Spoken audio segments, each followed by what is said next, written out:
Hello friends, good evening. Welcome to easy notes for you online study channel. आप सबके अपने YouTube channel पे आप सभी का बहुत बहुत स्वागत है। स्टार्ट करते हैं फ्रेंड्स आज के previous year question paper revision को। यहाँ पर आपको दिखाई देंगे बहुत ही इंपॉर्टेंट क्वेश्चन जो आपके लेटेस्ट 2020 में 2021 में पूछे गए हैं। 30 सेकंड का टाइम मिलेगा क्वेश्चन को रीड करने के लिए और आपको आंसर करने के लिए, जिससे कि आपकी प्रैक्टिस भी होती जाएगी। चलिए स्टार्ट करते हैं क्वेश्चन नंबर 1। अब देखिए यहाँ पे क्वेश्चन नंबर 1 क्या दिया हुआ है। टाइम स्टार्ट करी हूँ, सिर्फ 30 सेकंड मिलेंगे क्वेश्चन को पढ़ के आंसर करने के लिए। आई होप आप लोगों को पूरा क्वेश्चन दिख रहा होगा। एक मिनट देखिएगा जरा। चलिए टाइम स्टार्ट कर रही हूं अब। सभी 6 वर्षों के दौरान शहर के से परीक्षा में शामिल होने वाले अभ्यर्थियों की कुल संख्या और वहां से उत्तीर्ण होने वाले अभ्यर्थियों की कुल संख्या के बीच का अंतर कितना है। आधे घंटे में ये जितने भी क्वेश्चन हैं सब हम लोग कंप्लीट कर लेंगे, तो जल्दी जल्दी करिए। सभी 6 वर्षों के दौरान शहर के से परीक्षा में शामिल होने वाले अभ्यर्थियों की कुल संख्या और वहां से उत्तीर्ण होने वाले अभ्यर्थियों की कुल संख्या के बीच का अंतर कितना है।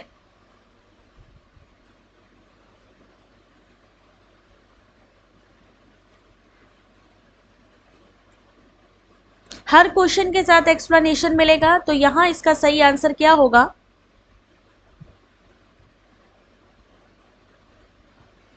चलिए देखते हैं इस क्वेश्चन का सही आंसर। क्वेश्चन नंबर 1 है कि शहर के से परीक्षा में शामिल होने वाले अभ्यर्थियों की कुल संख्या। तो शहर के शामिल होने वाले यानी who appeared and total candidate who pass from city के, यानी जितने लोग अपीयर्ड हुए हैं और जितने लोग टोटल पास आउट हुए हैं।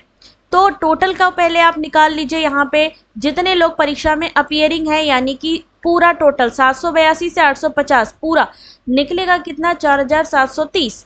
फिर इन्होंने जो पास होने वाले कैंडिडेट हैं उनके बारे में कहा है, तो ए फॉर अपीयरिंग यानी जो शामिल हुए, पी फॉर पास यानी जितने लोगों ने एग्जाम को पास किया।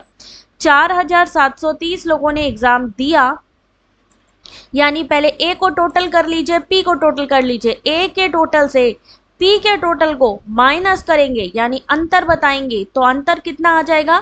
4730 में 2640 माइनस करेंगे तो आएगा 2090 और सही आंसर है ऑप्शन नंबर डी।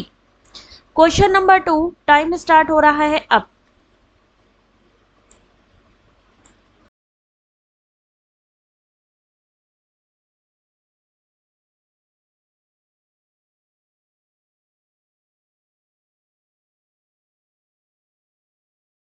आंसर करिए क्वेश्चन नंबर 2।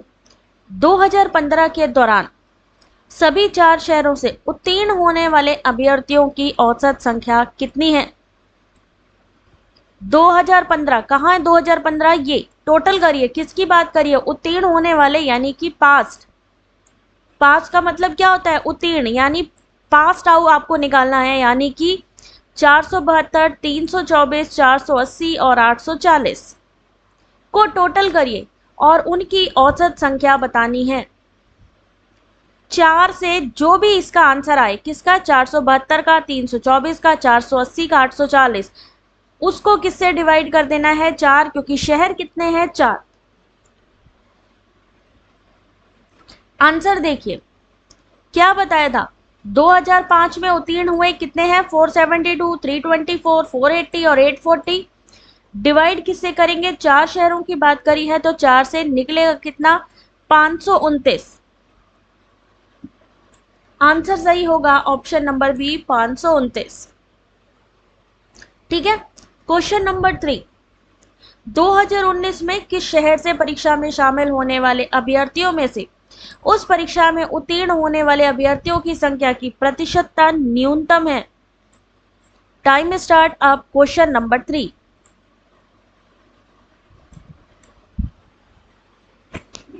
सॉल्व करिए क्वेश्चन नंबर 3 को।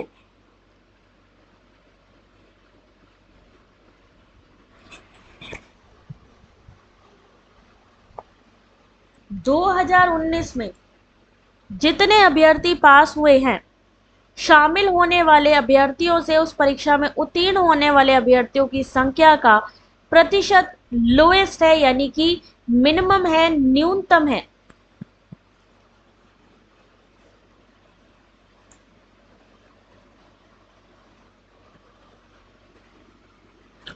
जिसको भी इस क्वेश्चन का सही आंसर आता है जल्दी से सॉल्व आउट करके दीजिए, क्योंकि एग्जाम में भी टाइम कम मिलेगा आपको, 3 घंटे में ही दोनों पेपर कंप्लीट करने हैं। चलिए देखते हैं इसका सही आंसर क्या होगा। क्वेश्चन नंबर 3, ऑप्शन नंबर सही होगा बी। 2019 में के शहर की अगर हम बात करें, शामिल होने वाले जितने अभ्यर्थी हैं, के में बात करें, शामिल होने वाले 2019 में शामिल कितने हुए? 850। और उत्तीर्ण कितने हुए? यहाँ पे ये थोड़ा गलत लिखा है, इसको सही कर लेना, यहाँ पे होगा 850। ठीक है, 850 को लिखे नीचे 496, यानी जितने भी बच्चे पास आउट हुए उसको लिखे ऊपर, इंटू कर दीजिए 100, तो 58.3, 52.5, 62.7, 66.9, और सही आंसर इसका सबसे कम किस में है? ऑप्शन नंबर एल में है। किस शहर से परीक्षा में शामिल होने वाले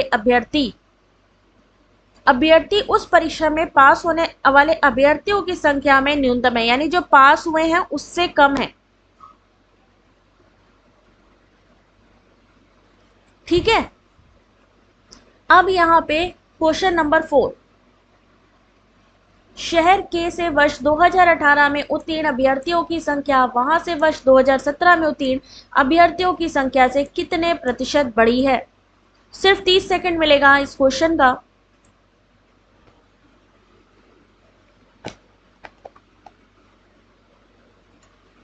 सिर्फ सिटी के की बात करी है, के में 2017 और 18 को देखिए।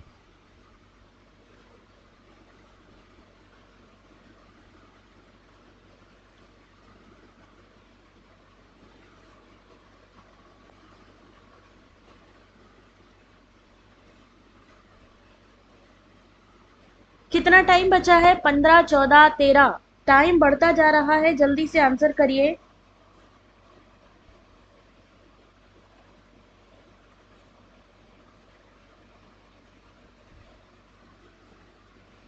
और इस क्वेश्चन का सही आंसर होगा क्वेश्चन नंबर 4,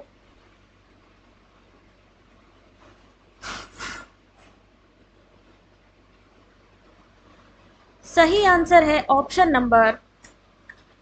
नंबर सी, 40%। शहर में उत्तीर्ण अभ्यर्थियों की संख्या 2017 से 2018 किसके बारे में बात हो रही है? के की बात हो रही है। के में 2018 और 2017, 2017 में कितनी थी आपकी? के शहर में 2018, 2017 किसकी बात हो रही है? उत्तीर्ण अभ्यर्थियों की, यानी 360 और 504 पे आपको काम करना है। 360 से बढ़कर कितनी हो गई? 504, यानी यहाँ पे पहले आपको इन दोनों का अंतर पता होना चाहिए। फिर नीचे किसको लिखेंगे? पिछले साल को, इंटू 100, 40% आपका सही आंसर। क्वेश्चन नंबर 5, डीआई का लास्ट क्वेश्चन, उसके बाद पूरी थ्योरी चलेगी फटाफट।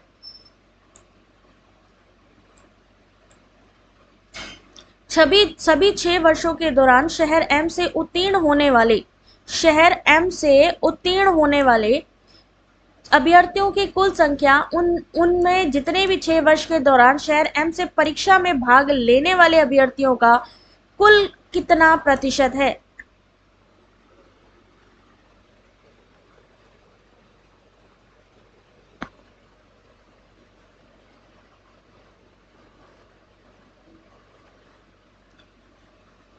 क्वेश्चन नंबर 5, टाइम भागता जा रहा है, आंसर करिए।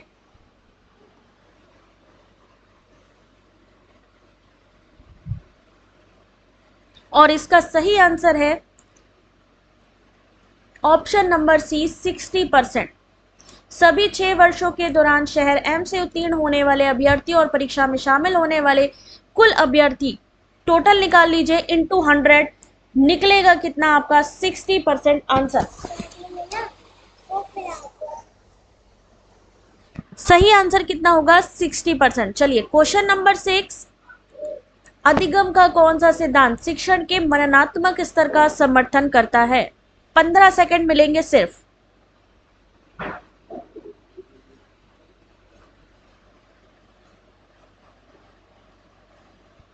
सिर्फ 15 सेकंड मिलेंगे इस क्वेश्चन के लिए, जल्दी आंसर करिए।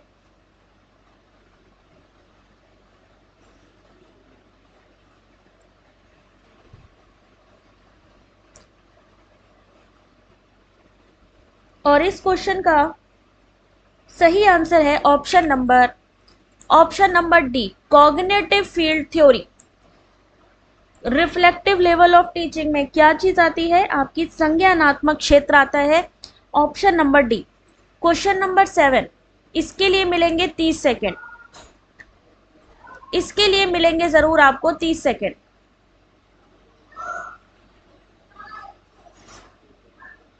किसके बारे में बात हो रही है? फील्ड आश्रित अधिगमकर्ता की विशेषता, यानी जो फील्ड डिपेंडेंट लर्नर्स होते हैं उनकी कौन सी विशेषता या कैरेक्टरिस्टिक्स होते हैं।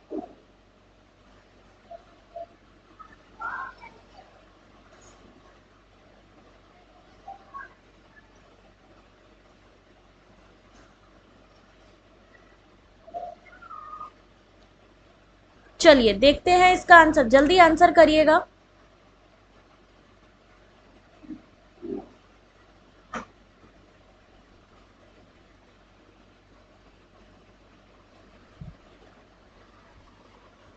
पूरा ऐसे ही क्वेश्चन एग्जाम में भी आएगा। और जिन्होंने भी अभी अभी ज्वाइन किया है तो जल्दी से वीडियो को एक लाइक और शेयर जरूर कर दें। और सही आंसर है इसका ऑप्शन नंबर बी, यानी ऑप्शन नंबर ए, अवधारणा और विषय वस्तु के वैश्विक पहलुओं को समझना। ऑप्शन नंबर डी, शिक्षक से दिशा निर्देश प्रदर्शन की मांग करना। ऑप्शन ई, सहयोग करना। फील्ड आश्रित अधिगम। Question number 7, question number 7 answer करिए।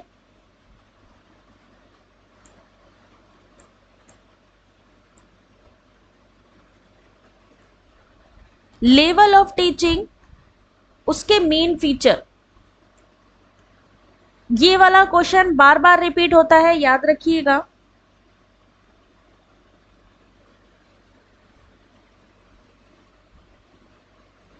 स्वायत्त विकास स्तर, स्मरण स्तर, अवबोध स्तर और विमर्शक स्तर।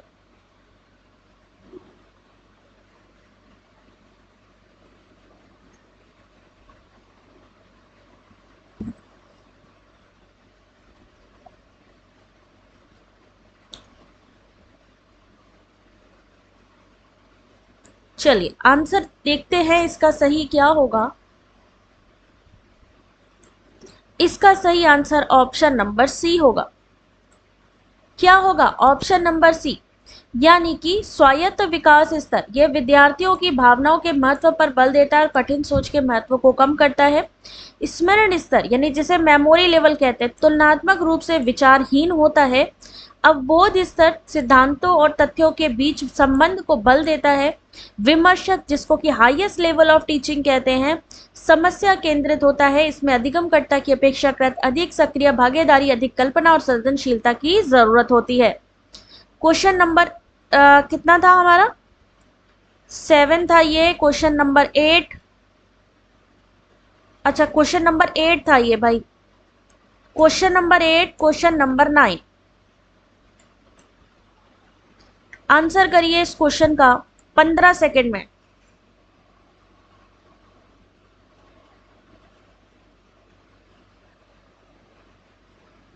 ब्लूम की टेक्सोनॉमी में ज्ञान, अवबोध, अनुप्रयोग स्तर संज्ञानात्मक अधिगम के उच्च स्तर से संबंधित है। व्यवस्था और चारित्रीकरण भावात्मक परिणामों के उच्च स्तर से संबंधित है।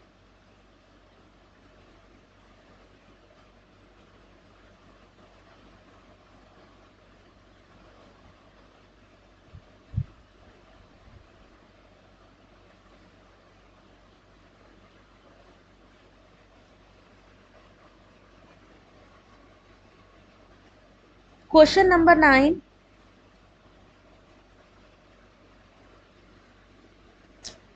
और इसका सही आंसर होगा ऑप्शन नंबर डी। एक गलत है, और दूसरा सही है। कैसे? ब्लूम की वर्गीकी में ज्ञान, अवबोध और अनुप्रयोग स्तर संज्ञानात्मक अधिगम के निम्नतर स्तर से संबंधित है, और यहाँ पे इन्होंने क्या कहा था? उच्चतर स्तर से संबंधित है, इसलिए पहला गलत है। जबकि दूसरा व्यवस्था चारित्रीकरण भावात्मक परिणामों के उच्च स्तर से संबंधित है, ये सही है। क्वेश्चन नंबर 10, आंसर करिए क्वेश्चन नंबर 10 का।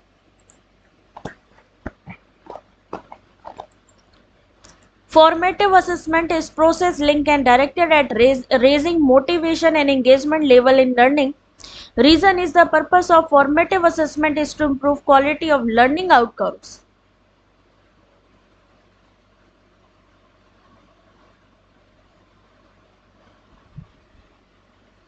निर्माणात्मक यानी फॉर्मेटिव असेसमेंट की बात हो रही है यहाँ पे।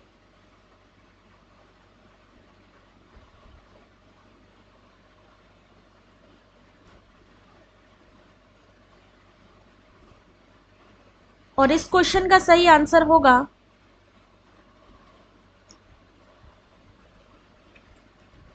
Option number 1। दोनों ही सही हैं और करेक्ट एक्सप्लेनेशन है निर्माणात्मक आकलन का।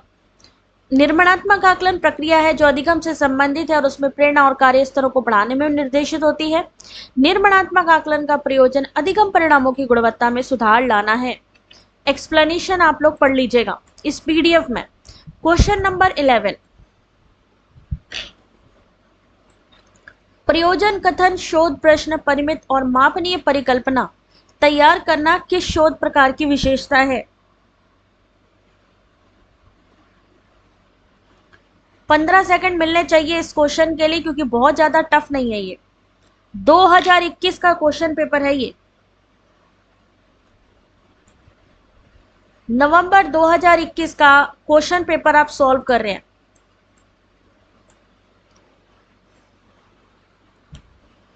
चलिए देखते हैं इसका सही आंसर। जहां पर भी आपकी परिकल्पना आ जाए, शोध प्रश्न आ जाए, मापनीय आ जाए, वहां पर आपने सीधा सीधा प्रयोगात्मक शोध को टिक करना है, एक्सपेरिमेंटल रिसर्च। प्रयोजन कथन शोध प्रश्न परिमित मापनीय परिकल्पना, ये सब प्रयोगात्मक शोध की विशेषता है, क्योंकि प्रयोगात्मक शोध जो है कारण प्रभाव यानी कॉज एंड इफेक्ट पर आधारित होता है। तो सही आंसर है option number D. Question number कितना है भाई? क्वेश्चन नंबर 12, आंसर करिए। दो समूहों वाले यादृच्छिक प्रयोज्यों पर केवल पश्चात परीक्षण वाले शोध अभिकल्प के अंतर्गत वैधता को क्षीण बनाने के शोध के रूप में निम्नलिखित में से कौन से शोध कार्य करते हैं? याद रखिए, या तो आपके जो सिस्टम, जैसे अब ये बहुत सारे लेंथी क्वेश्चन है, तो अपने मोबाइल को लैंडस्केप मोड पे देख लिया करो, यानी मोबाइल को घुमा करके पूरा जूम वीडियो करके देखा करो।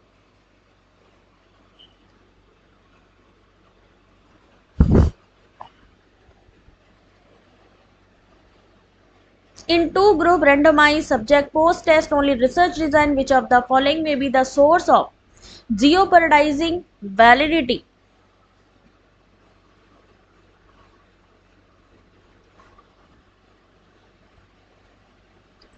और इसका सही आंसर है ऑप्शन नंबर सी और डी,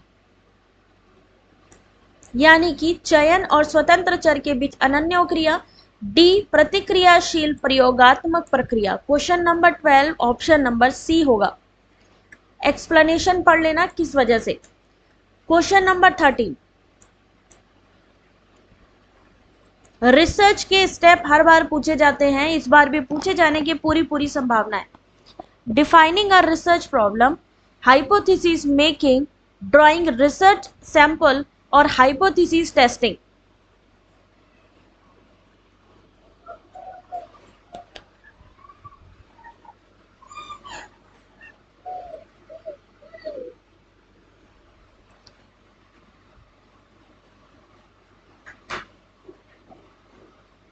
रिसर्च के स्टेप और उनकी विशेषताएं।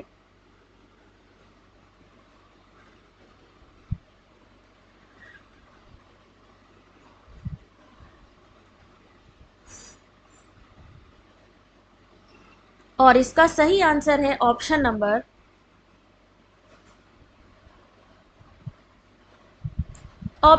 डी, बिल्कुल सही है ऑप्शन नंबर डी। शोध समस्या को परिभाषित करना, option number 4। Carefully chosen terms and concept with operational description if need be. Hypothesis making यानी परिकल्पना तैयार करना, युक्ति युक्त संबंध स्थापित करने हेतु चर की पहचान। ड्राइंग रिसर्च सैंपल यानी शोध प्रतिदर्श लेना, चयनित यूनिटों का प्रतिनिधित्व क्षमता। हाइपोथेसिस टेस्टिंग यानी आंकड़ा विश्लेषण हेतु समुचित सांख्यिकीय तकनीकी। Question number 40।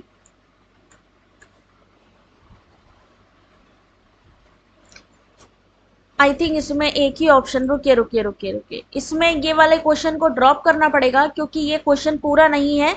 स्टेटमेंट 2 दिया हुआ है, स्टेटमेंट 1 नहीं है, इसलिए इसको ड्रॉप करना पड़ेगा। ठीक है, क्वेश्चन नंबर 14 का वैसे तो इसको पढ़ लेना, ये एक्सप्लेनेशन को छोड़ना नहीं, अच्छा है। क्वेश्चन नंबर 14 ये रहा।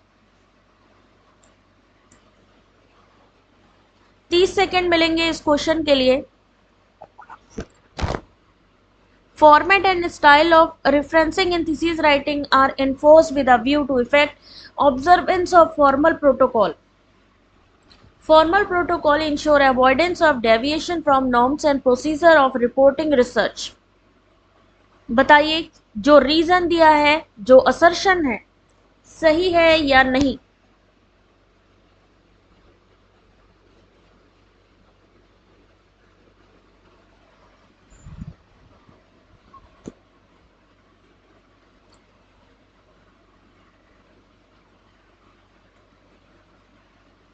Option A, option B, option C या ऑप्शन डी। सही आंसर है ऑप्शन नंबर 1। ऑप्शन नंबर 1 बिल्कुल सही है। शोध प्रबंध लेखन में सदर्शन के प्रारूप और शैली का प्रयोग औपचारिक प्रोटोकॉल का अनुपालन सुनिश्चित करने के प्रयोजन से किया जाता है। औपचारिक प्रोटोकॉल प्रतिवेदित शोध के मानदंडों प्रक्रियाओं से विलगता को रोकना सुनिश्चित करना होता है। यह भी सत्य है और कारण अभिकथन दोनों ही सही हैं। Question number 15। 15 सेकेंड मिलेंगे इस क्वेश्चन के लिए। टाइम स्टार्ट कर रही हूं अब।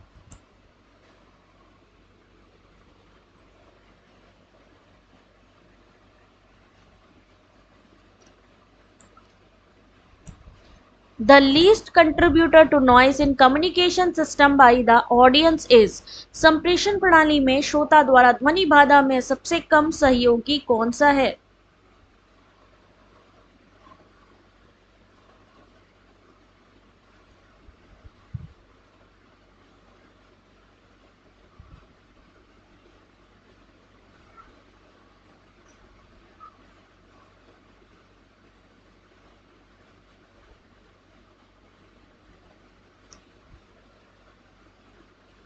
Selective attention, selective perception, selective retention या सेलेक्टिव इंटेंशन। आपका इंटेंशन, सही आंसर क्या है, आपका इंटेंशन। संप्रेषण प्रणाली यानी कम्युनिकेशन में श्रोता के द्वारा ध्वनि बाधा, यानी आपको कोई चीज सुनने का मन है कि नहीं है, ध्वनि बाधा में सबसे कम सहयोगी कौन सा है, चयनात्मक मंशा। यानी कि आपका इंटेंशन क्या है, उससे आपकी ध्वनि बाधा से कोई ज्यादा मतलब नहीं है। Question number 60। इफेक्टिव कम्युनिकेशन से ये क्वेश्चन आपके सामने, आंसर करिए। कौन एक प्रभावी संप्रेषण के वर्धक है। Which of the following are parameters of an effective communication. प्रभावी संप्रेषण को बढ़ाने वाली चीजें इसमें से कौन सी हैं।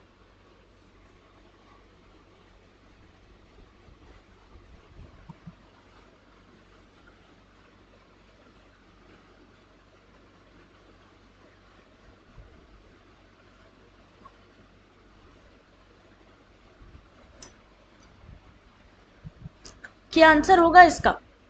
यहाँ क्या है, ये देखने सुनने की स्वतंत्रता, कोई क्या सोचता है या सॉरी या महसूस करता है कहने की स्वतंत्रता, क्या होना चाहिए, क्या हुआ, क्या हो रहा है, क्या होगा, ये निर्णय लेने की स्वतंत्रता, या फिर कोई क्या महसूस करता है ये महसूस करने की स्वतंत्रता, या फिर हमेशा अनुमति के इंतजार से स्वतंत्रता।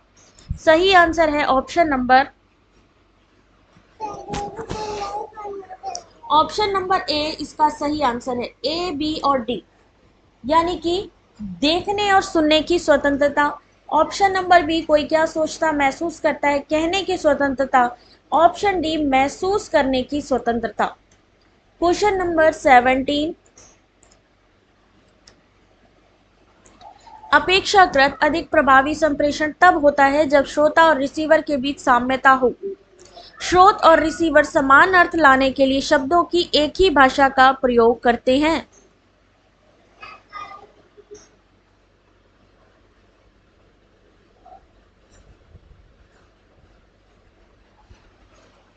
इफेक्टिव कम्युनिकेशन कैसे होगा? इफेक्टिव होने के लिए क्या करना चाहिए? यहां पर स्टेटमेंट 1 स्टेटमेंट 2 दोनों ही बहुत इंपॉर्टेंट है। अलग अलग अर्थ होंगे तो भी समझने में दिक्कत होगी।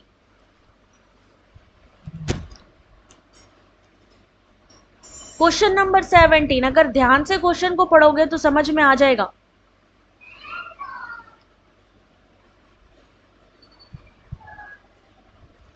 चलिए देखते हैं इसका आंसर। ऑप्शन नंबर 1 होगा। दोनों ही सही हैं, यानी कि सबसे पहली बात है दोनों के बीच में समानता होनी चाहिए, साम्यता होनी चाहिए। Communication is the process of transmitting a message from a source to an audience by a channel, बिल्कुल सही है। To establish commonness between the source and the audience is effective for success of communication, बिल्कुल सही है। Question number 17, दोनों अपेक्षाकृत अधिक प्रभावी संप्रेषण तब होता है जब स्रोत और रिसीवर के बीच साम्यता हो। कथन एक तथा कथन दोनों ही सही हैं। क्वेश्चन नंबर 18, आंसर करिए जल्दी से इस क्वेश्चन का।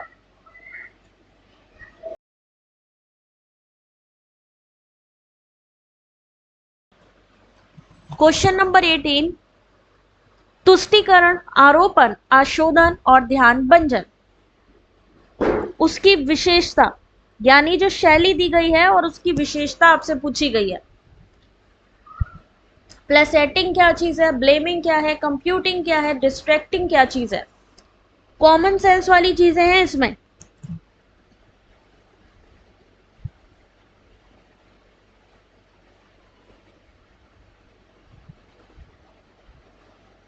शैली जो संप्रेषण में बाधक है, ऐसी स्टाइल जो कि आपके कम्युनिकेशन में बाधा उत्पन्न करती है और उसकी विशेषता पूछी गई है। सही आंसर है option number D. Option number D बिल्कुल सही है। तुष्टीकरण क्या चीज होती है? अनावश्यक रूप से संतुष्ट करने के प्रयोजन से बात करना। ब्लेमिंग क्या चीज होती है? गलतियां ढूंढना और अपने को बेहतर बनाकर बर्ताव करना। कंप्यूटिंग क्या चीज है? अशोधन, शुद्धता के प्रति अति उत्साही होना।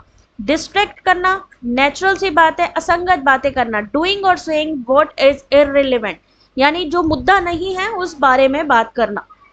क्वेश्चन नंबर 90, याद रखिए ये 2021 और 2020 के मिले जुले क्वेश्चन हैं, दोनों ही इंपॉर्टेंट हैं। आंसर करिए, टाइम स्टार्ट हो गया अब। जब स्रोत एवं श्रोता एक ही तरंग पर होते हैं तो प्रभावी संप्रेषण घटित होता है। स्रोत एवं श्रोता एक समान अर्थ ज्ञापित करने हेतु एक ही तरह की भाषा एवं पदों का अनुप्रयोग करते हैं। क्या सही है इसमें? असर्शन, रीजन, स्टेटमेंट, मैचिंग, सबसे ज्यादा क्वेश्चन आते हैं।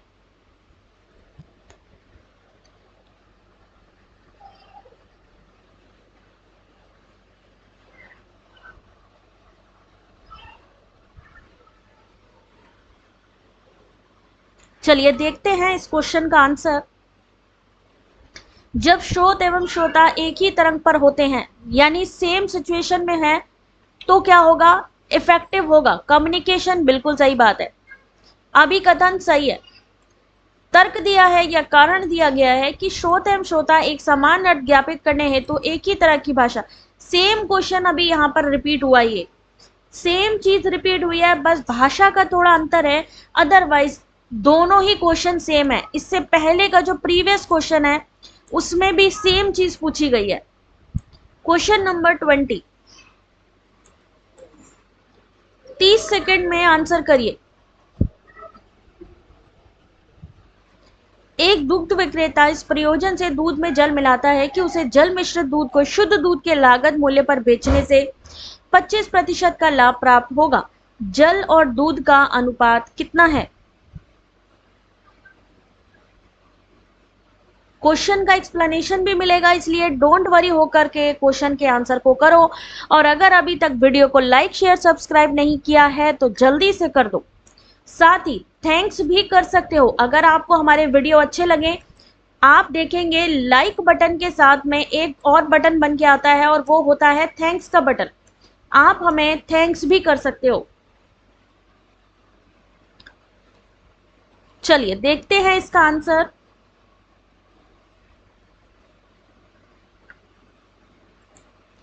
क्वेश्चन नंबर 20 क्या लिखा है यहाँ पे? एक दुग्ध विक्रेता, यानी इस तरीके से वहां पर दूध में पानी मिलाता है कि उसको 25% का लाभ हो। जल और दूध का अनुपात 1 लीटर, मान लीजिए दूध का क्रय मूल्य हो गया 100 रुपए, मान लिया 100 रुपए है, तो अगर 25% का लाभ कमाना है तो 100 में एक 25 जोड़ देंगे, कितना हो जाएगा? 125।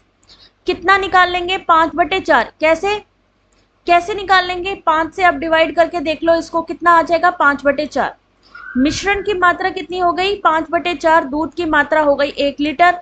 1 लीटर अगर हमें दूध पता करना है कि पानी कितना मिलाया गया है, तो 5/4 - 1 कितना निकल आएगा? 1/4 लीटर। तो अब अनुपात कितना निकल आएगा? 1/4 इसका सही आंसर होगा। यानी कितने दूध में? 4 में 1% अगर आपको दूध का मिलाया जाए, सॉरी, दूध में क्या लिखा है? जल मिश्रित दूध को शुद्ध दूध के लागत मूल्य पर बेचने से, अगर दूध में जल मिलाता है ना, दूध है कितना? 1 है और जल कितना मिला दिया इसने? 4, तभी उसको 25% का लाभ हो गया। नेक्स्ट क्वेश्चन देखिए, क्वेश्चन नंबर 21।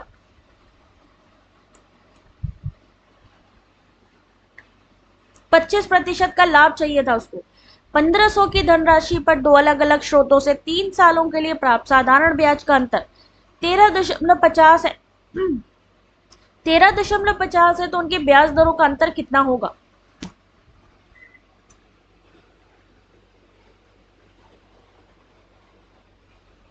यहां पर सिर्फ आपको रेट ऑफ इंटरेस्ट का डिफरेंस बताना है।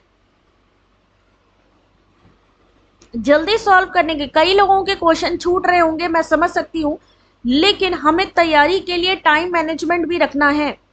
क्वेश्चन को 30 सेकंड में जब आप सॉल्व करने लग गए, तब समझो कि हम परफेक्ट हो रहे हैं।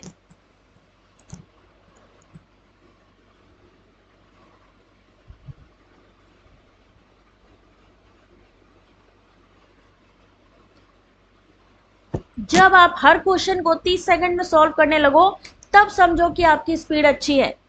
क्या लिखा है? 1500 की धनराशि पर दो अलग अलग स्रोतों से 3 वर्ष के लिए प्राप्त साधारण ब्याज का अंतर है 13.5। 13.5 को लिखा।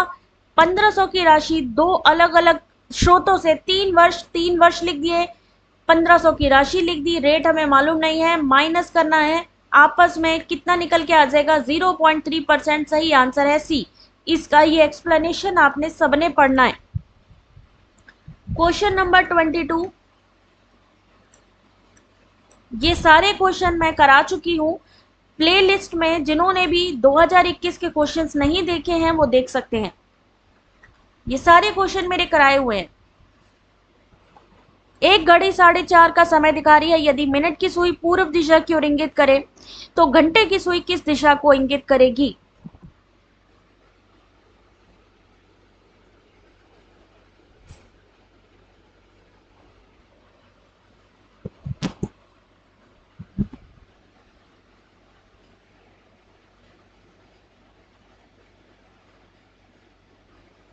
चलिए देखते हैं इसका सही आंसर।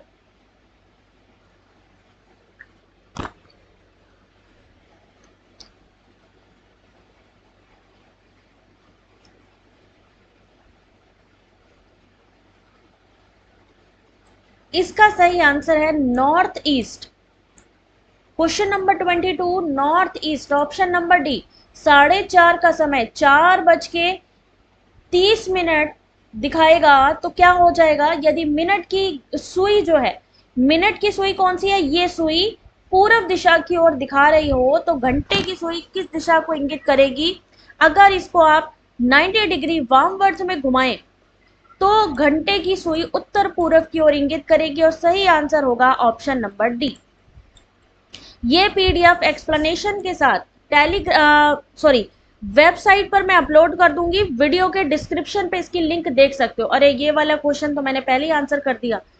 क्वेश्चन नंबर 22 ये था। क्वेश्चन नंबर 23 जहां पर आपको कोड में आंसर करना था 24685336676 को अगर इस तरीके लिखा जाता है तो 35791 को किस तरीके लिखा जाएगा, इसको पढ़ लेना क्योंकि ये तो ऑलरेडी मैंने आंसर कर ही दिया है।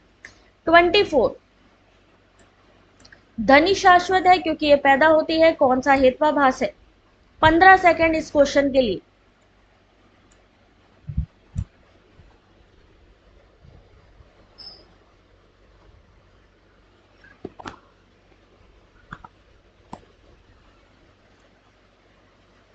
इस क्वेश्चन में क्या लग रहा है? क्योंकि जब क्योंकि लगेगा तो वहां क्या हो जाएगा?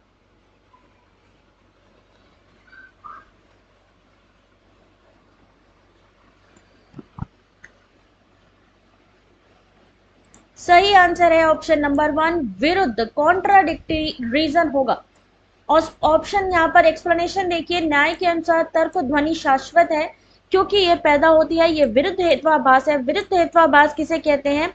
एक ऐसा तर्क जब वह उसी तर्क का खंडन कर रहा हो जिसे वो सिद्ध करना चाहता है, इसलिए option number A. 25 question number. Question number 25 समवादिक और दार्शनिक दोनों प्रोक्ति से संबंधित प्रमाण सिद्धांत के संदर्भ में कौन से विकल्प सही हैं?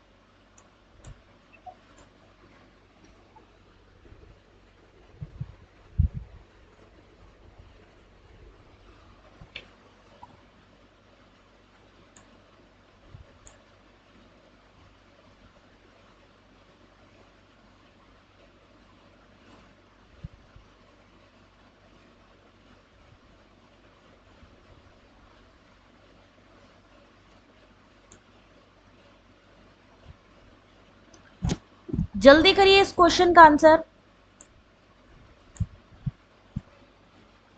क्वेश्चन नंबर 25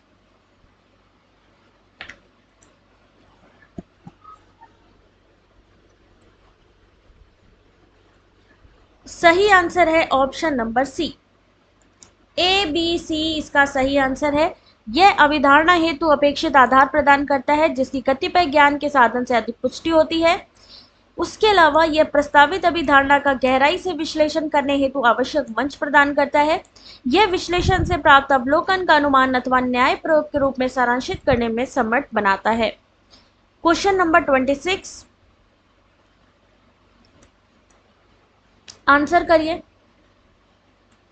कंप्यूटर मेमोरी के संबंध में निम्नलिखित में से कौन सा कथन सही है?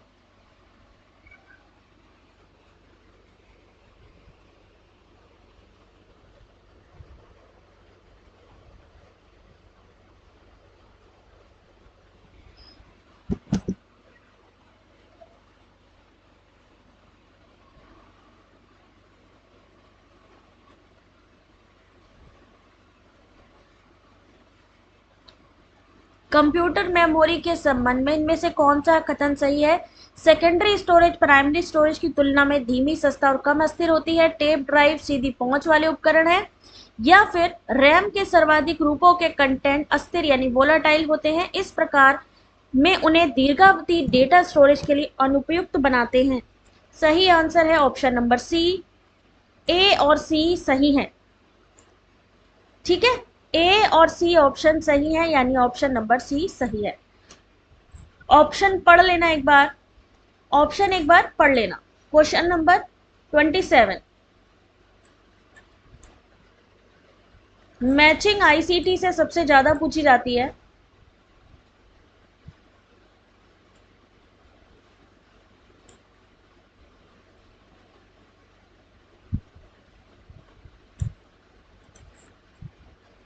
एचडीडी, रैम, रोम, CRT.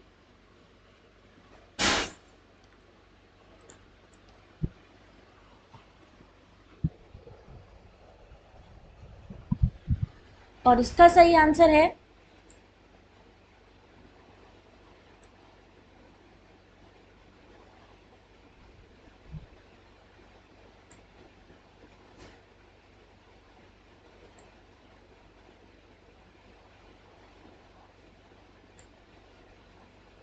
Option number D.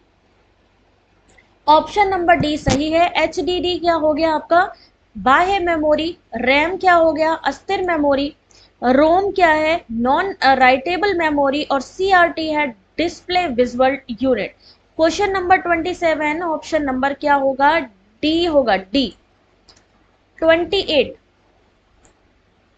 Bharat मौसम विज्ञान विभाग के अनुसार किसी चक्रवर्ती तूफान की 3 मिनट तक औसत स्थिर पवन गति की रेंज कितनी होती है? इसमें कोई टाइम नहीं मिलेगा, आंसर करो जल्दी से। इसका सही आंसर है ऑप्शन नंबर सी, 63 से 88 किलोमीटर। क्वेश्चन नंबर 29,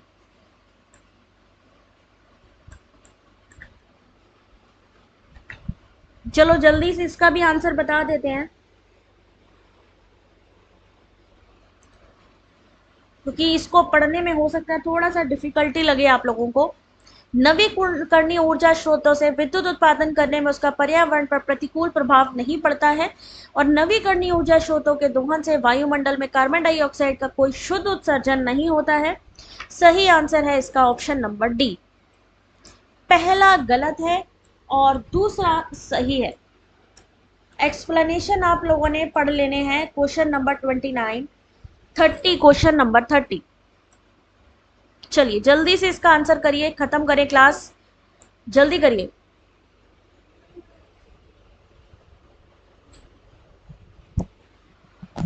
महाविद्यालय विश्वविद्यालयों के उत्तम शासन हेतु कौन से आवश्यक हैं? जल्दी से वीडियो को लाइक कर दीजिए अगर आप चाहते हो कि आपको ऐसे ही वीडियो मिलते रहें।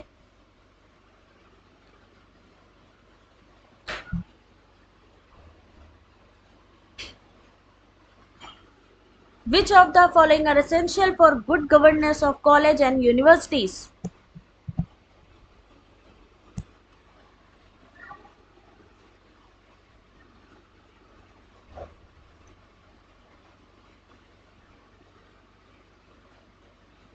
और इस क्वेश्चन का सही आंसर है